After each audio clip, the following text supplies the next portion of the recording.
Hello, friends. I'm Victoria from the Academy of Conscious Creators, and I want to welcome you to the Academy's first summit on freedom, featuring inspiring stories of greatness, wisdom, and empowerment. So let's dive in. Despite the higher education, independence, accomplishments, and skills we have, studies are showing that Western women are less happy and feeling lonelier and more depressed than ever before. As many as 50% of us are living alone, and those who do have partners are surprisingly having way less sex than our grandmothers. What is going on here? Is it that women are struggling because we're wanting a much greater possibility of intimacy with someone who can meet us on all levels? And why does that feel too much to ask? To shed some light on the matter, I'm excited to welcome my dear friend and guest for this episode, Jayne. Jayne, or KJ, is a certified professional life coach specializing in relationships, and she believes the most significant relationship you have is the one with yourself. KJ says, everyone deserves their own love, yet usually it's the last person we give love to. Welcome, KJ. Thank you, Victoria. It's my honor and delight to be here with you today. Happy to have you here. So let's explore that statement. How does deserving our own love affect our ability to be in relationships? I believe that often we seek to feel a certain way within ourselves, and we believe that somebody else is going to make that happen for us. That connection with them, or if I give this, then I'll receive that. And that's what's going to make me feel good. A lot of women societally are raised to serve it's a patriarchal old paradigm, but it is what a lot of us grew up with, where we were told to sort of serve that male energy and please them. And if they were pleased, we were doing a good job, then we were pleased. So we were taught to sort of experience our own sense of self through how we were showing up for others.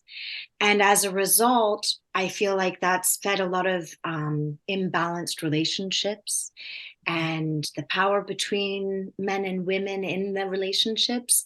And unfortunately, for men as well as women, they too are seeking that love outside themselves. And when you start flowing differently in the opposite direction, and rather than seek outside to feel inside, but choose to feed inside to feel inside and then share it outward, that's when the magic starts to happen in all your relationships.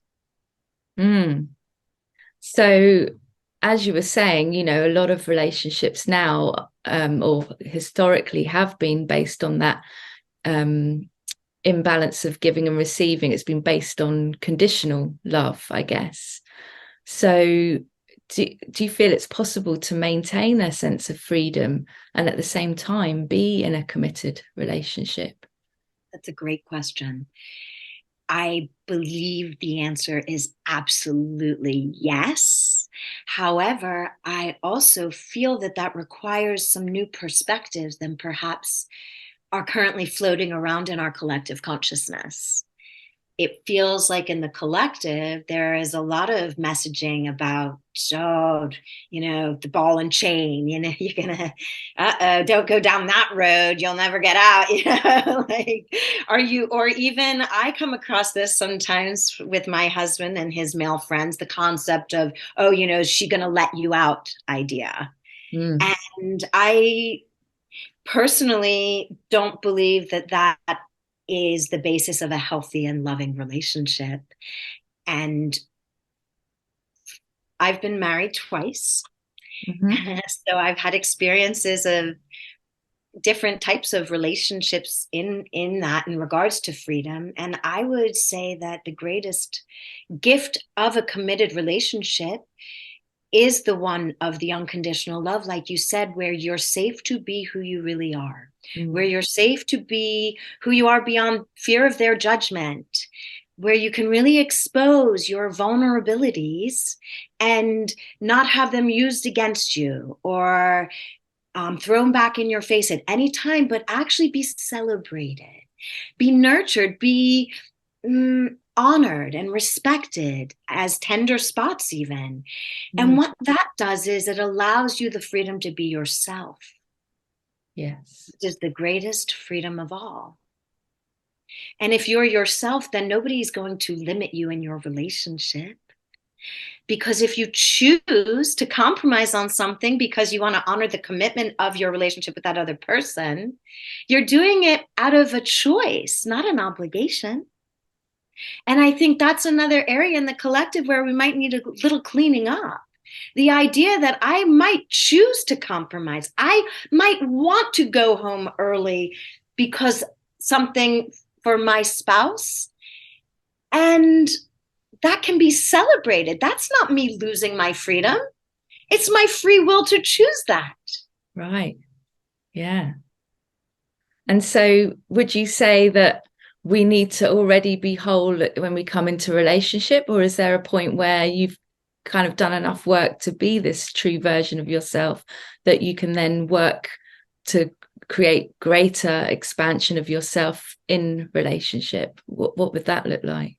So I'm not someone who would say it ever needs to be any one thing, right? So my guess is that it's going to be different for everyone.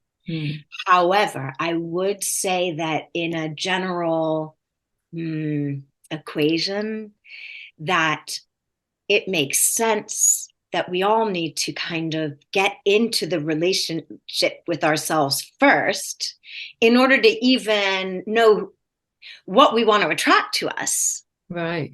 So you really do want to learn and love what you learn. Like, a lot of people try to be who they think their partner wants, and then they spend all their time trying to be that they don't actually get to be who they actually are. And then there's still a disappointment because what they were trying to be wasn't really what the other person was necessarily wanting. And if they had just been themselves and the other person is themselves, that's when you find if you're a fit or not. You know, there's nothing wrong with anyone. It's just, do we fit together or we don't fit together? And you have to have a basis knowledge of who you are to even attract a certain level of match to you. And I feel like once you've done, maybe we'll call that about a 50% mark, I do think you need to be that 51% you. Or you run the risk of always being what you think another person wants, or being in response to what you think society's telling you is who you're meant to be. But the more you're willing to start to get in relationship with yourself and be who you are, celebrate it, love on it, have fun with yourself, enjoy that aspect, whoever that is, who you are. I believe you can then attract to you someone else who's going to enjoy it with you. That's been my experience. And I would say, in terms of once we met, since then, we are in a continual growth process. And we continue to have the opportunity to come to know ourselves individually better, as well as be willing to also let go of parts of ourselves that maybe aren't really who we are, but that we were attached to because it felt safe, it was a habit, we identified as it for some reason. So I feel that it also even offers you a next level of growth opportunity if that other person is willing to meet you. As you said in your intro, it does require a certain level of willingness on both parts. Well said. And then, so just picking back up on, you mentioned you have been married twice, you're in your second marriage. So was there any part of that put you on the track to being a relationship coach? I'm curious. And also to kind of understand, well, what was the biggest transformation for you that set you on your personal journey? And what would you say? So I actually had been a stay-at-home mother. I had 3 children in 4.5 years, and that was the one thing I knew that I wanted in my life. And I really poured myself fully into them and had no sense of self still, but I never had one to start. And then I started actually a spiritual practice, and I started chanting Right. and going to like weekly chanting meetings. And one of the things that started to happen was I started to hear an inner voice a little more clearly and feel a little more inner knowingness. And over the course of that time, I sought professional support and tried to figure things out. And I'm very close with my sister, and I would say to her, nothing's really wrong, but something's not right. Mm. But I didn't really know what it was for several years. And then I realized at one point I had been in therapy for 6 years. I had invited my first husband to join me along that time, and it was never something he chose. And finally, I realized I'm either going to be in therapy the rest of my life, or I think I need to get out of this marriage. Right. And it was something that my family of origin, just, you don't do that. It never happened. Nobody needed to, or nobody chose to, really. So it felt like a big choice. And especially with 3 children between the ages of 10 and 14 at that point, or 9 and 13 around then. So it was interesting because it was during that time when I realized that when I realized I was going to have to leave the marital relationship, I also realized I'd better get a career. Because at that point in time, I'd been a stay-at-home mom. And one of the things that I'd always been naturally was a coach, honestly. People would say, you should be a therapist. I'm like, nah, I don't want to be a therapist. I don't want to hear people complain over and over again. I want to move people forward. I want to make happy people happier.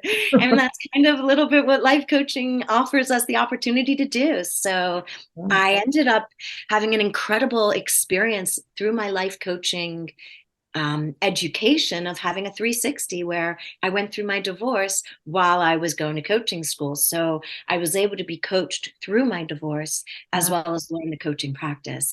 And I feel that really enriched me personally and professionally.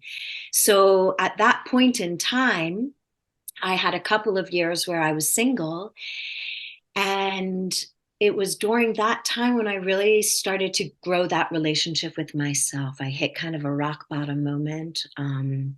where I was very sad and felt very empty and alone. And that was when I realized I have to ignite the pilot light within me and use that to light my way through this tunnel that I was going through till I could find the light at the end. And it ended up being a journey of falling in love with myself. And I started to write a book where I used my experiences and conglomeration of my coaching clients' experiences and my friends' experiences. And I created that time and space as something really a proactive, fun way for me to spend time with myself.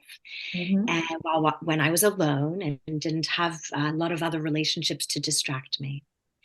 And then when I met my now husband, we've actually been together, believe it or not, 13 years, married for 10. But when I met Congratulations. him, thank you.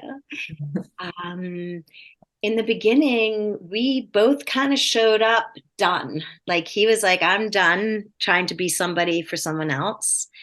I'm just going to be me. And I said, great. And I'm just going to be me.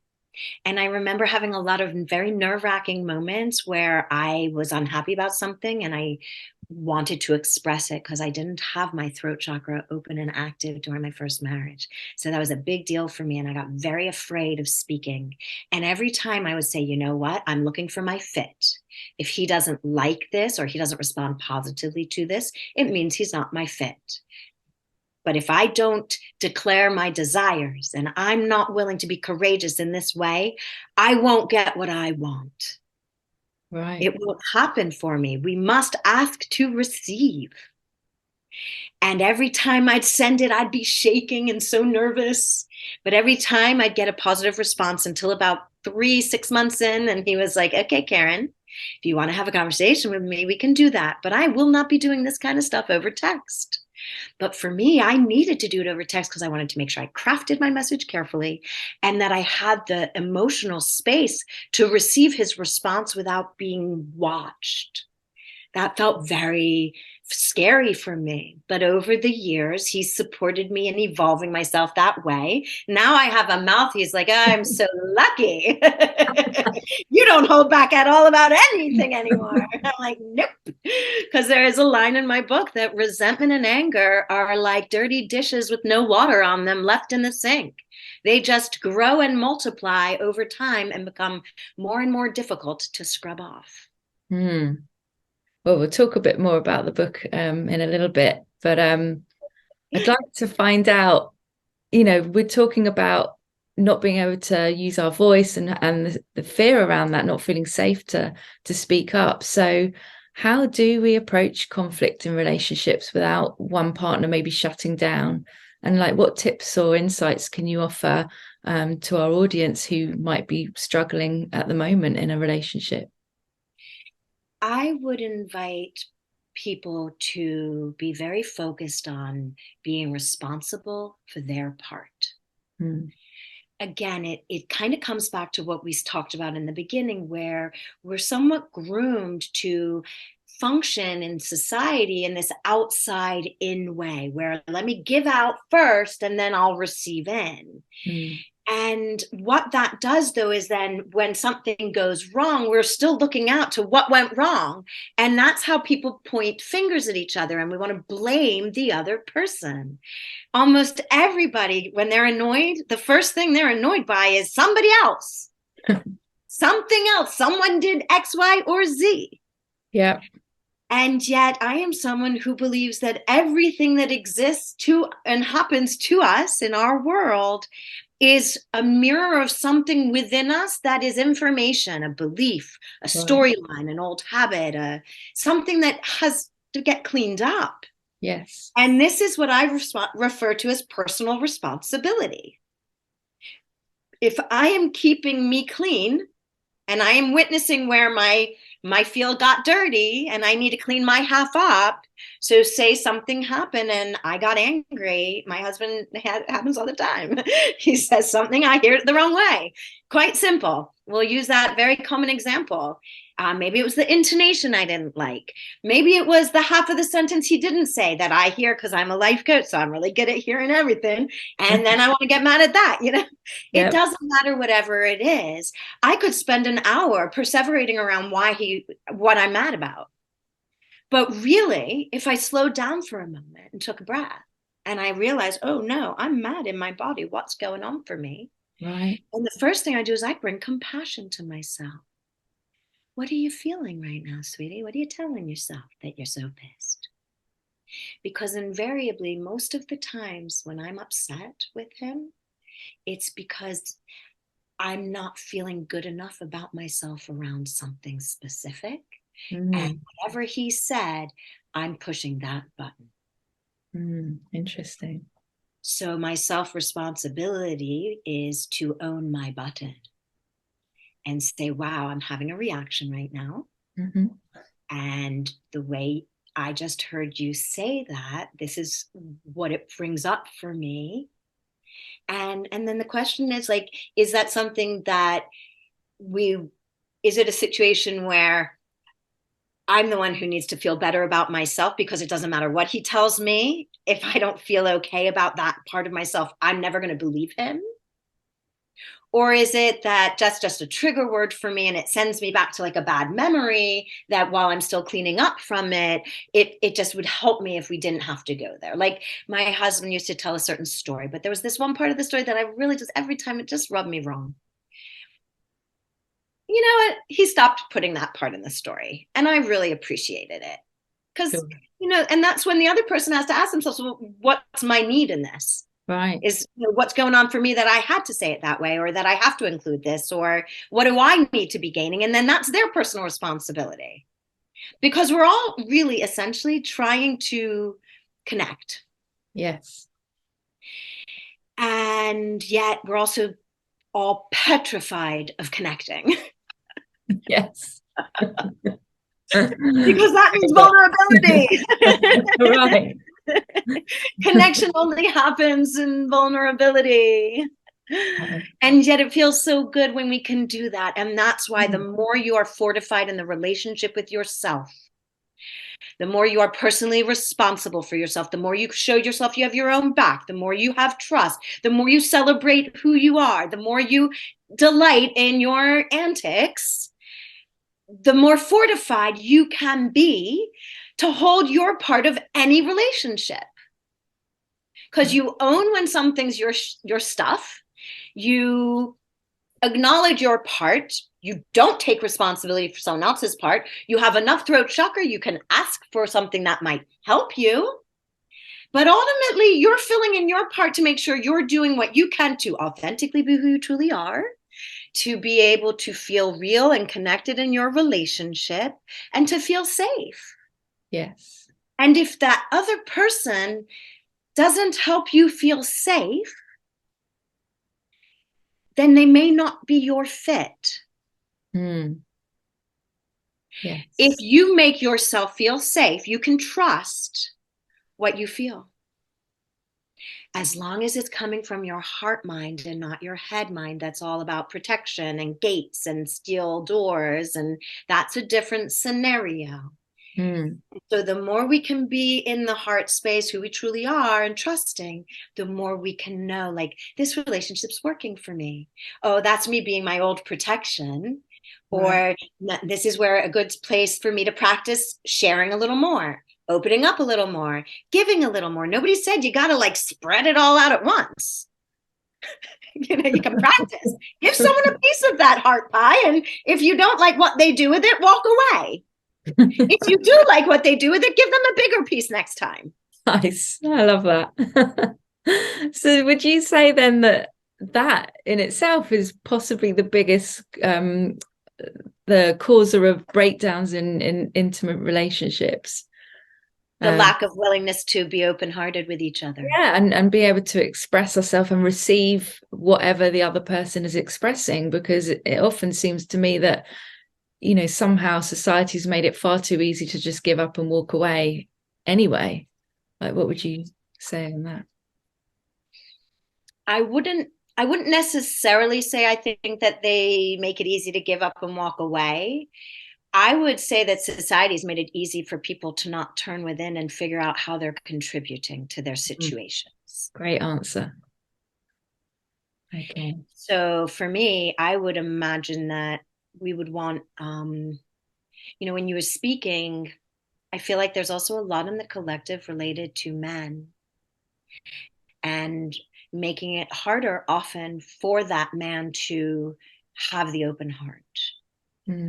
And I'm having a great time right now working with couples, a lot of couples, where I'm getting the chance to support the very kind of connection that we're talking about, where it's a practice.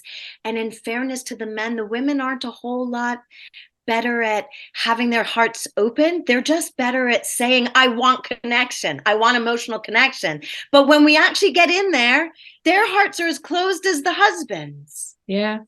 Yeah. So I would invite everyone, regardless of your gender, regardless, I know we're women empowered here and I'm all for it, but whether it's your identification, whether it's your essence or your energy, whether it's your physicality, I would invite you to be more focused on how you're showing up and what you're doing to make the relationship that you're in, whether with yourself or with another person, how you want it to feel, how you want it to be. Yeah. Because that to me is the secret to manifesting the kinds of relationships you're going to enjoy in all areas of your life. Right, because all too often people are listing, well, what the ideal partner must look like, how tall are they, you know, what are their qualities and attributes, but actually I think you've kind of hit the nail on the head. You know, really, it's like, how do I feel in this relationship? How do I feel with this other person? Would that be accurate? Yeah. 100%. And I do think like lists are great, and qualities to know what you're looking for as you learn who you are. They make sense. They're clarity. They're sort of a great way of saying to the universe, I know I definitely really would like someone who mirrors me in ambition, but I would invite you to realize that whatever you're looking for, you want to make sure you are that yourself. Mm. Because we live in a world of attraction, and ultimately the heart is our magnet. So the more we embody exactly that which we want to attract to us, the easier it is for that to arrive. And if we can use qualities, characteristics, or things that help us focus in, that's great. But then what you want to do is you want to remove all the words and all the qualities and focus on how you're feeling and let the feeling lead the way. Because I have found that we will usually be very surprised at who we actually end up with, or how we end up with them. So you don't want to shut doors before you've explored and been willing to see. And you also want to make sure that when you put that wish out into the universe, that you trust the universe has already made it come true. So your job is to just follow the illuminated path before you and be willing to go through sort of the exercises required to strengthen you in the very specific way so that you can receive the very thing you've asked for. So if you keep that positive mindset and you trust the process and then you enjoy the ride, knowing that you're going to get your metaphoric pot of gold at the end. Nice. It just, you're actually winning the whole time, because every step of the way you're growing and fortifying the love that you feel every day by feeling it inside yourself, with yourself, for yourself. Nice, nicely said. And that's what I was thinking, you've got to feel, as if it's already happened, because often we sabotage all our hopes and dreams because we start to lose that feeling that it's coming, right? So I love that what you just said. Hope can definitely, losing hope because something's taking longer than the mind wants it to is a big pitfall that you definitely want to stay mindful of, because it's usually just about when you're about to lose hope and then a little more that things arrive. Okay. So it's Secret in from the that relationship. moment, yes. So it's in that moment where you're about to lose hope that you want to double down in your own self fortification. Thank you for that. Self-love, and don't not trust, because then you get in your head and then you're also back in then categorizing with your lists. If you're in your head and with your list, you might miss the moment. Nice. Okay. Yes. However, I would just like to end with, if even if you miss the moment, if something's meant to be for you and you hold your frequency to receive it, it will arrive no matter what. And even if you crank the flow and you open it back up, it will come. Nice. Thank you so much. I love these insights that you're sharing. I'm sure everyone listening is, hanging on to these gems of wisdom. And yeah, thank you. So just before we kind of wrap our conversation, just wondered if you'd like to share some of the key elements that you feel can really help support us building more fulfilling relationships. What I'd actually like to do, if that's all right with you, is take us just for like a 3-minute inner journey of Yeah. sensation. Yeah, sure. I was going to ask that next. So let's do it now. Brilliant. Well, it actually feels to me like the answer to that question, because I believe for us to fulfill things now, we have to get out of the merry-go-round of the mind. Mm. The ego is like a Rolodex. It's just going to keep twirling and swirling the same stuff again. The GPS that's just got all the same addresses in the one book. It doesn't leave space and place and room for growth and new. Right.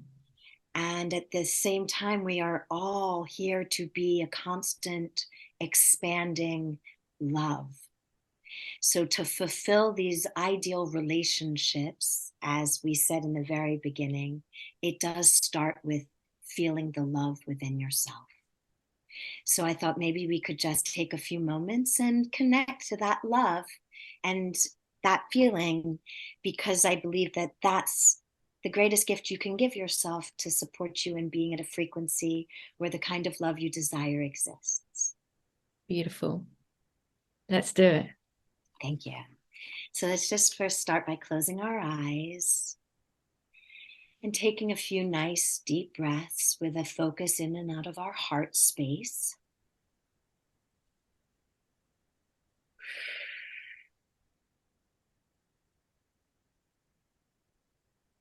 The heart energy is a beautiful emerald green light. Also has some pink and gold. And I want you to imagine your heart energy as a beautiful ball of light that starts to expand as you take a nice, slow, deep breath in, and continues to expand as you take a nice, deep breath out. Just feeling this light as it fills you with life force and vitality, activating love energy in every cell of your being and body. And I want you to think of a moment when you were very little, when you were excited about something, a birthday party, Christmas or Hanukkah, chocolate, just something that you remember feeling so much joy and excitement around. Connect to that energy, being that little girl.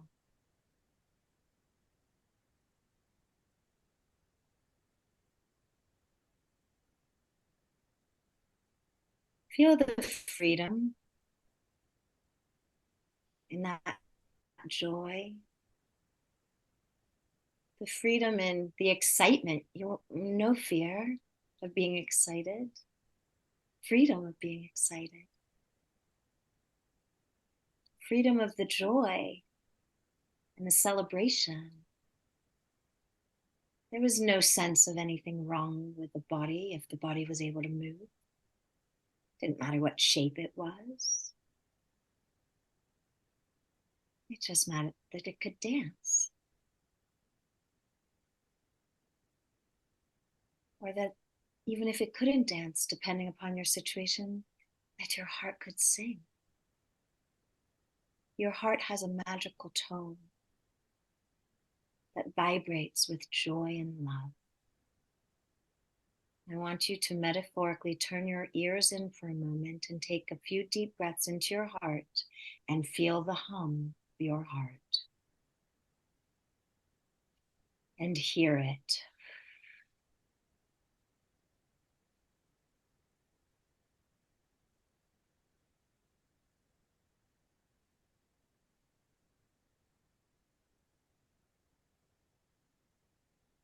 I want you to imagine you are your little girl self. And I want you to pull her on your lap facing you.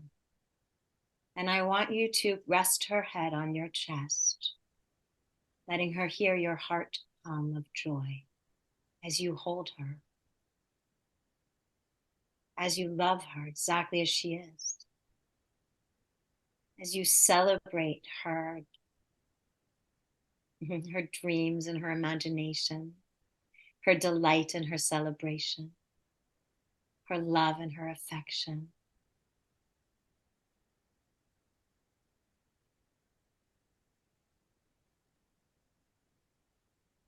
Feel the connection between your heart and your little girl's heart. Place her in your heart now, in a special spot just for her, where it's warm and comfortable, where she will be nurtured, fed, nourished, celebrated, seen, heard, felt, appreciated, acknowledged, embodied.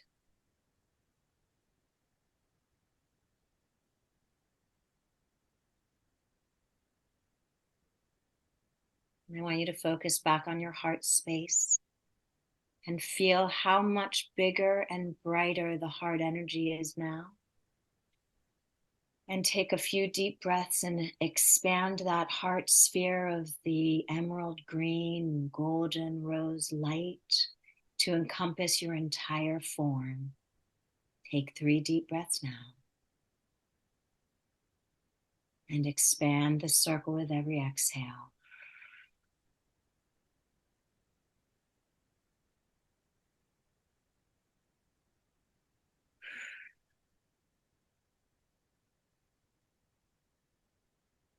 One more.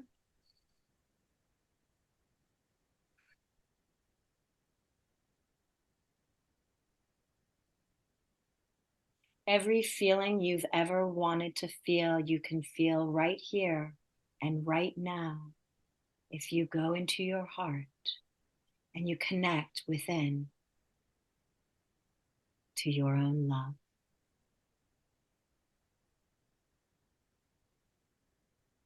As you hold this within, in divine and perfect timing, you will start to witness it show up in your external reality. The practice is to keep going back in and connecting to this self-love so you can keep holding yourself on that frequency where you can attract and manifest what you truly desire in your external relationships and your external life.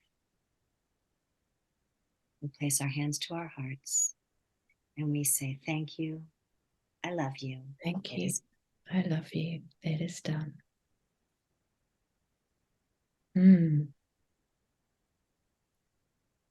Thank you, KJ. And actually, as you said, to bring your awareness back to your heart space, I was already aware that I felt like much more expanded and like as if I was breathing in and out from this sphere that was, all around me, front, back, sides.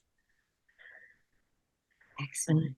And of course, like you say, we can call on that feeling at any moment.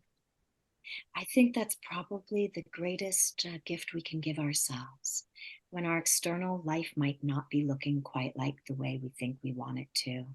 To take our attention and focus off of the external picture and to return it to this internal heart space and place, to conjure the feelings that you imagine yourself having when that will be the truth for you, and to return yourself to that feeling, as that's exactly what will enable all of those external manifestations that you do desire to arrive in the swiftest time possible.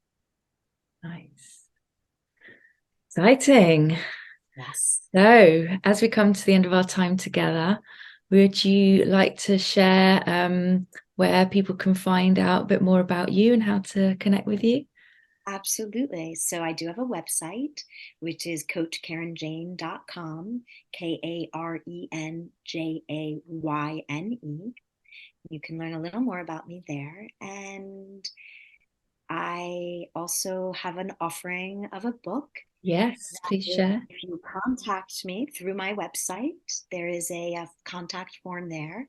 If you contact me through the website and just place in the subject line free book, I would be very happy to share an electronic version of my book, 3 Pillows Down, which is a 3-month life coaching journey of a woman who really ends up rediscovering herself, her sexuality, and find the ways to recultivate her marital relationship through the journey as well. Brilliant. Thank you. So thank you so much, KJ, for sharing your beautiful energy and your valuable insights. It's been a real pleasure to have a conversation with you today and listen to all your wisdom. Thank you for being here. Thank you, Victoria. It's been a wonderful opportunity, and I'm just so excited to be part of your summit. My pleasure. So I've been speaking with Karen Jayne. She's a life coach specializing in relationships, starting with the one that you have with yourself. So if you're looking for a platform where you can access support on your journey to personal freedom, come join us. I hope you'll explore, have fun, and connect with others. And you can learn more at wearetac.com, which is weartacc.com. The Academy of Conscious Creators, empowering you to create the story of your life. Thank you.